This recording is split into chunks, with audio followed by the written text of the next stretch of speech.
ಹೆಂಡಿರು ಮಕ್ಕಳು ಸಗ ಭೂಮಿ ದೇವ ಹೆಂಡಿರು ಮಕ್ಕಳು ಸಗ ಭೂಮಿ ದೇವ ಹೆಂಡಿರು ಮಕ್ಕಳು ಸಗ ಭೂಮಿ ದೇವ ಕೂಡಿಕೊಂಡು ಕಾರ್ಯವೇನು ಭೂಮಿ ದೇವ ಕೂಡಿಕೊಂಡು ಕೋಪ ಕಾರ್ಯವೇನು ಭೂಮಿ ದೇವ ಕೂಡಿಕೊಂಡು ಕೋಪ ಕಾರ್ಯವೇನು ಭೂಮಿ ದೇವ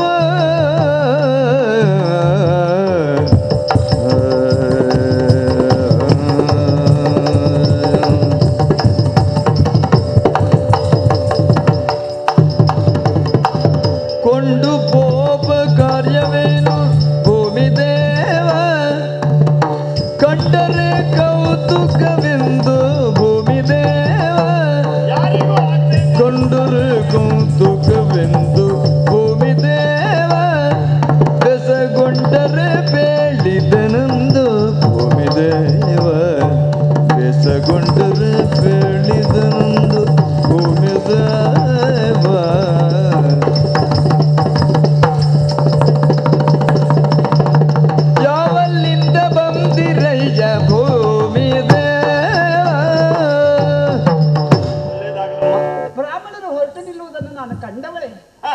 ಇಷ್ಟೊಂದು ರೀತಿಯಲ್ಲಿ ಬ್ರಾಹ್ಮಣರು ಹೊರಟದ್ದು ವಿಶೇಷವಾದರೂ ಕೂಡ ಮತ್ತೆ ಮತ್ತೆ ವಿಶೇಷವನ್ನು ಕಾಣ್ತಾ ಇದ್ದೇನೆ. ಇಷ್ಟೆಲ್ಲ ಬ್ರಾಹ್ಮಣರು ಒಟ್ಟಾದದ್ದು ನಾವು ಇವತ್ತೇ ಮೊದಲು ಅಲ್ಲೇನೆ ಮಹಾಲಕ್ಷ್ಮಿ. ಯಾವತ್ತಿದ್ರು ನಾನು ಒಬ್ಬನೇ ಹೋಗುದು ಹೆಚ್ಚು, ಬಂದ್ರು ಮಹಾಲಕ್ಷ್ಮಿ ಒಬ್ಬವಳು. ಇವತ್ತು ಹಾಗಲ್ಲ, ಅವರವರ ಹೆಂಡತಿ ಮಕ್ಕಳನ್ನ ಕಟ್ಟಿಕೊಂಡು ಹೊರಟು ನಿಂತಿದ್ದೀರಿ. ಹೌದು, ಕೆಲವು ಉತ್ಸಾಹ ನಿಮಗಿಂತಲೂ ನಿಮ್ಮ ಮನೆಯವರಿಗೆ ಹೆಚ್ಚು ಕಾಣಿಸ್ತಾ ಇದೆ. ಕೆಲವರು ಮನೆಯಲ್ಲಿ 4 ಜನ ಹೊರಟ್ರೆ, ಕೆಲವರು ಮನೆಯಲ್ಲಿ 4:15. ಹೆಂಡಿರು ಮಕ್ಕಳನ್ನ ಕೂಡಿಕೊಂಡು ಹೊರಡಬೇಕಿದ್ರೆ, ಇಷ್ಟೊಂದು ಮಂದಿ ಬ್ರಾಹ್ಮಣರನ್ನೆಲ್ಲ ಕಲೆ ಹಾಕಬೇಕಿದ್ರೆ ಎಲ್ಲಿ ಒಂದು ವಿಶೇಷವಾದ ಕಾರ್ಯಕ್ರಮ ನಡೆಯುತ್ತಿದೆ ಎನ್ನುವುದು ಅರ್ಥ ಮಾಡಿಕೊಂಡವಳು ನಾನು.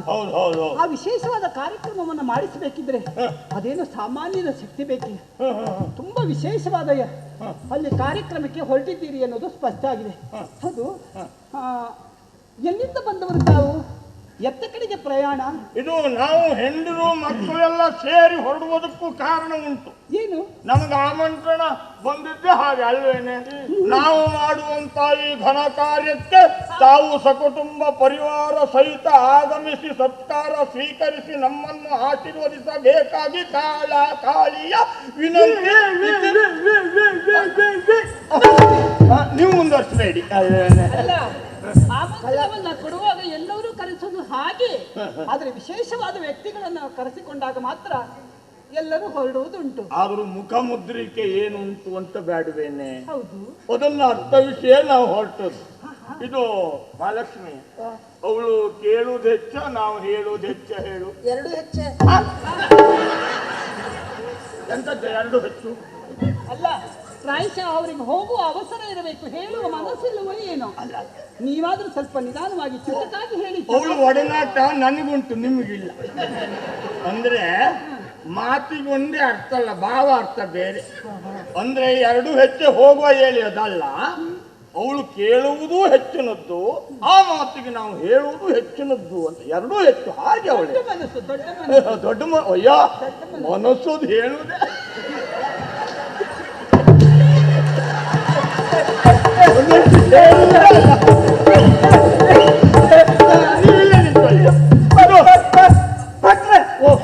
ಎಲ್ಲ ಹೇಳಿ ನಾನು ಹೇಳಿದ್ದು, ನಾವು ಇವತ್ತು ಹೊರಟದ್ದು ನಮ್ಮ ಮನೆಯಿಂದಲೇ ಹೊರಟದ್ದು. ಎಲ್ಲಾ ದಿನ ನಾವು ನಮ್ಮ ಮನೆಯಿಂದ ಹೊರಡುವುದಿಲ್ಲ.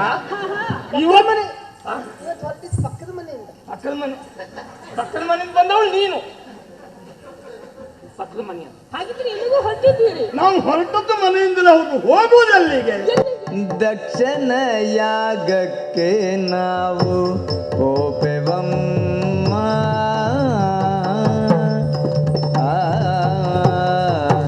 ದಕ್ಷಿಣ ಯಾಗಕ್ಕೆ ನಾವು ಹೋಪೆವಮ್ಮ, ನಾವು ಹೋಪೆವಮ್ಮ.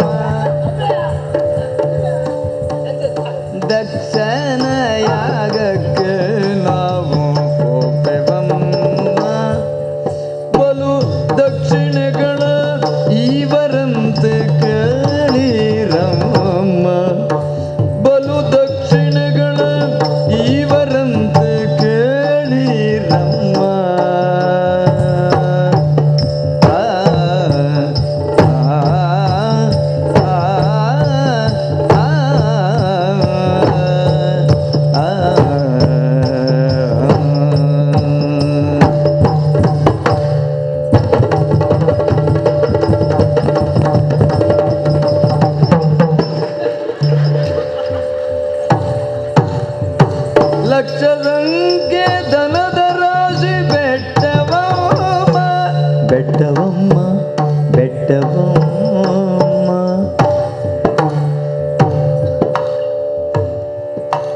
ಬೇಕ್ಷೆಗಳ ನೀ ಬರಂತೆ ಪೋಪೆವಮ್ಮ ನಮ್ಮ ಬೇಕ್ಷೆಗಳ ಈ ಬರಂತೆ ಪೋಪೆವಮ್ಮ ನಾವು ಪೋಪೆವಮ್ಮ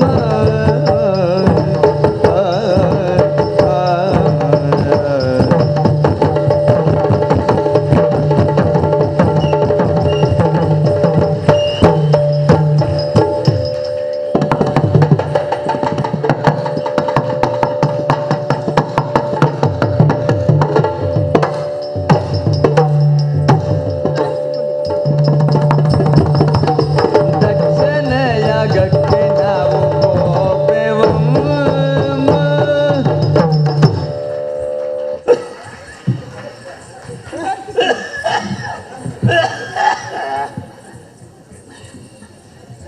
ಗಾಳಿ ಹಾಕ್ಬೇಡ್ವಾ ಗಾಳಿ ಹೋಗುವಾಗ ಯಾವಾಗಲೂ ಗಾಳಿ ಹಾಕಬಾರ್ದು ವಿಷಯ ಅವಳಿಗೆ ಗೊತ್ತುಂಟು, ಅವರಿಗೆಲ್ಲ ಅನುಭವ ಇಲ್ಲ. ಸುಮ್ಮನೆ ಮಗ ನೀಚಿ ಬಾ. ಅಬ್ಬಯ್ಯ ಓ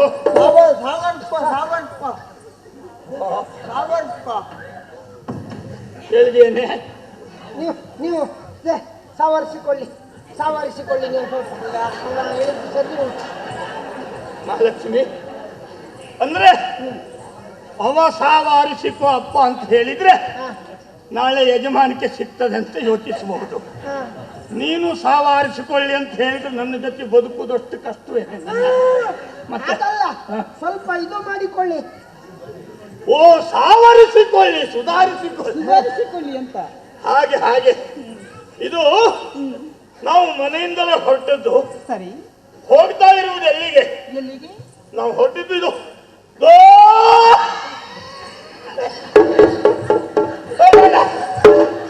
ಒಳಗೆ ಹೋದ ಕಡೆ ತೆಗುವುದು ಕಷ್ಟ.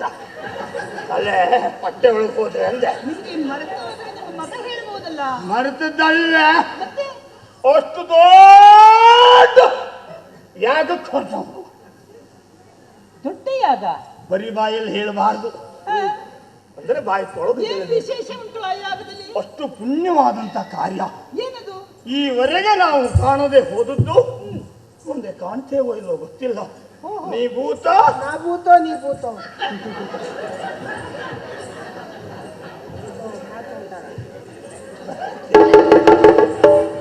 ಬಾಯ ಬಿಟ್ಟು ನೀ ಭೂತ ನಾ ಭೂತ, ನೀ ಭೂತವೇ, ನೀ ಭೂತ ನಾ ಭೂತ ಅಲ್ವೇ?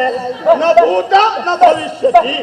ಬೇಡ ಬೇಡ ಬೇಡ ಬೇಡ ಬೇಡ. ಮತ್ತೆ ನೀ ಅವಳು ಹೇಳಿದ್ದೆ ಸರಿ ಮಾಡೋದು ಕಷ್ಟ, ಮತ್ತೆ ನೀವೊಂದು ಹೇಳಿ ನಾವು ಸರಿ ಮಾಡೋದು ಬೇಡ, ಆಗುದಿಲ್ಲ. ನ ಭೂತ ನ ಭವಿಷ್ಯ ಅಂದ್ರೆ ಹಿಂದೆ ಆಗಿರ್ಲಿಕ್ಕಿಲ್ಲ, ಮುಂದೆ ಆಗ್ತದೋ ಇಲ್ವೋ ಗೊತ್ತಿಲ್ಲ. ಅಷ್ಟು ದೊಡ್ಡ ಯಾಗಕ್ಕಾಗಿ ಹೊರಟವರು. ಇಷ್ಟು ದೊಡ್ಡ ಯಾಗವನ್ನ ಮಾಡಿ ನಿಮ್ಮೆಲ್ಲನ ಕರೆಸಿಕೊಳ್ಬೇಕಿದ್ರೆ ಅದು ಯಾವ ಊರು, ಎಲ್ಲಿ? ಯಾಗದ ವಿಶೇಷ ಏನು ಕೇಳ್ತೀಯೇ? ಏನ್ ವಿಶೇಷ? ಯಾಗ ಮಂಟಪದ ಎದುರಿನಲ್ಲಿ ಹಾ, ದೊಡ್ಡದೊಂದು ಗುಡ್ಡ, ಅಲ್ಲೇನ ಮಹಾಲಕ್ಷ್ಮಿ. ಬ್ರಾಹ್ಮಣರೇ, ಓ ಇಂಥ ವಿಶೇಷ ಯಾಗಗಳನ್ನೆಲ್ಲ ಗುಡ್ಡದ ಬುಡದಲ್ಲೇ ಮಾಡುವುದು. ಇದು ಮಂಟಪದ ಬುಡದಲ್ಲಿ. ಮಂಟಪದ ಬುಡದಲ್ಲಿ ಅಂದ್ರೆ ಯಾಗ ಮಂಟಪದ ಎದುರಿನಲ್ಲಿ ಹಾ, ದೊಡ್ಡದೊಂದು ಗುಡ್ಡದ ಬುಡದಲ್ಲಿ ಮಾಡುವುದು ಅಂತಲ್ಲ. ಮತ್ತೆ ನೀನು ಹೇಳಿದ ಹಾಗೆ ಕಲ್ಲು ಮುಳ್ಳು ಮರ ಮಣ್ಣುಗಳಿಂದ ಕೂಡಿದ ಗುಡ್ಡ ಅಲ್ಲ. ಮತ್ತಿನ್ನೇನು? ಯಾಗ ಮಂಟಪದ ಎದುರಿನಲ್ಲಿ ಹಾ, ದ್ರವ್ಯದ ರಾಶಿ, ಗುಡ್ಡದೋಪಾದಿಯಲ್ಲಿ ದ್ರವ್ಯದ ರಾಶಿ. ದನದ ರಾಶಿ.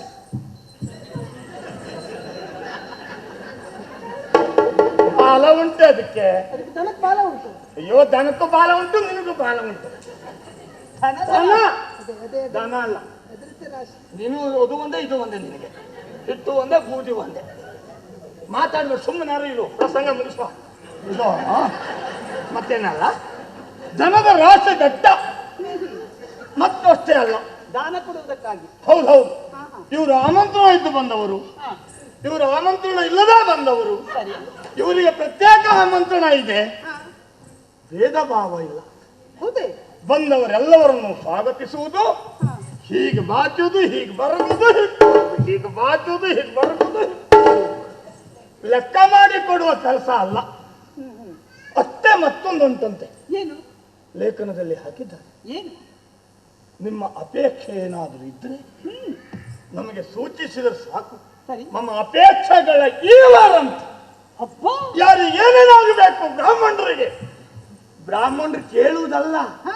ಕೈ ಹಾಕು ತಗೊಳ್ಳೋದು ಹರಡುದು, ಲೆಕ್ಕಾಚಾರದಿಂದ ಕೊಡುವುದಲ್ಲ, ಬೇಕಾದಷ್ಟು. ಅಷ್ಟು ದೊಡ್ಡ ಯಾಗಕ್ಕೆ ಹೊರಟವರು ನಾವು.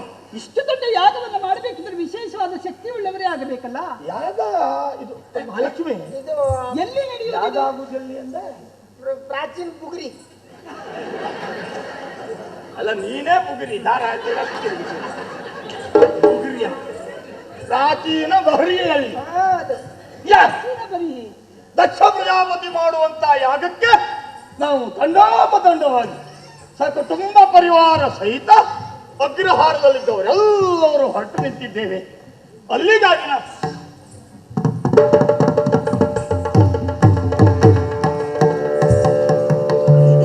ಲಕ್ಷ್ಮಿ ಹೌದಾ ಸುಳ್ಳ ಅಂತ ಯಾವುದು? ಇವಳು ಅವಳಲ್ವೇನೆ? ಹಾ, ಪಕ್ಕದ ಮನೆ ಬಾಗಿರ್ತಕ್ಕನ ಮಗಳು ಶಾಂತ ಅಕ್ಕ. ನನಗೆ ಅನುಮಾನ ಇತ್ತು. ಯಾರು ನೋಡಿದ್ರು ನಿನಗೆ ಬಾಗಿರ್ತಕ್ಕನ ಮಗ ಶಾಂತಕ್ಕನೆ, ಬಾಗಿರ್ತಕ್ಕನ ಮಗಳಲ್ಲ ಅವಳು. ಓ, ನಿನಗೆ ಗೊತ್ತಿಲ್ಲ, ನಾನು ಇನ್ನೊಂದು ನೀನು ಅವಳಲ್ವೇನೆ? ಅರಿಯಲವರ ಮಗಳಲ್ಲವೇ ನೀವು ಅಮ್ಮ?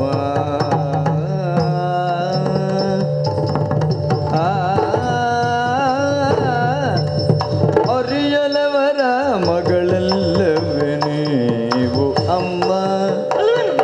ಅರಿಯಲವರ ಮಗಳಲ್ಲವೇ ನೀವು ಅಮ್ಮ? ಹೋಗದಿರುವ ಕಾರಣಗಳೇನು ಬೇಳಿರಮ್ಮ? ಹೋಗದಿರುವ ಕಾರಣಗಳೇನು? ಹೋಗದಿರುವ ಕಾರಣಗಳೇನು ಬೇಳಿರಮ್ಮ? ಬೇನು ಬೇಳಿರಮ್ಮ.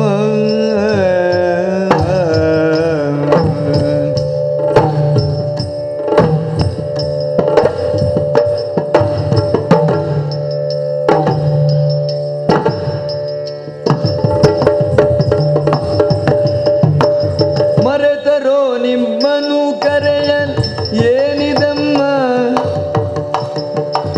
ಮರೆತರೋ ನಿಮ್ಮನು ಕರೆಯಲೇನಿದಮ್ಮ? ಆದರಿರಲಿ ಎಮ್ಮ ಸಂಗಡ ಬನ್ನಿ ಹೋಗುವಮ್ಮ. ಆದರಿರಲಿ ಎಮ್ಮ ಸಂಗಡ ಬನ್ನಿ ಹೋಗುವಮ್ಮ.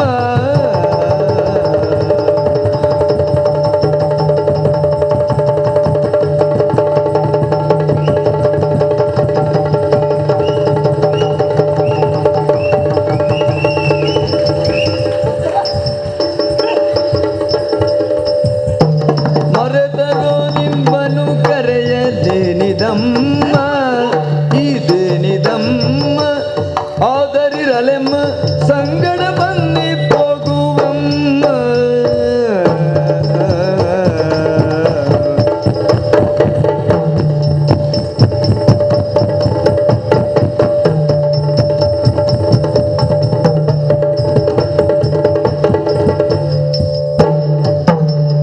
ದಕ್ಷಿಣ ಯಾಗಕ್ಕೆ ಹೋಗುವಮ್ಮ.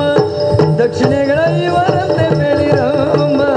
ದಕ್ಷಿಣ ಯಾಗಕ್ಕೆ ನಾವು ಹೋಗುವಮ್ಮ.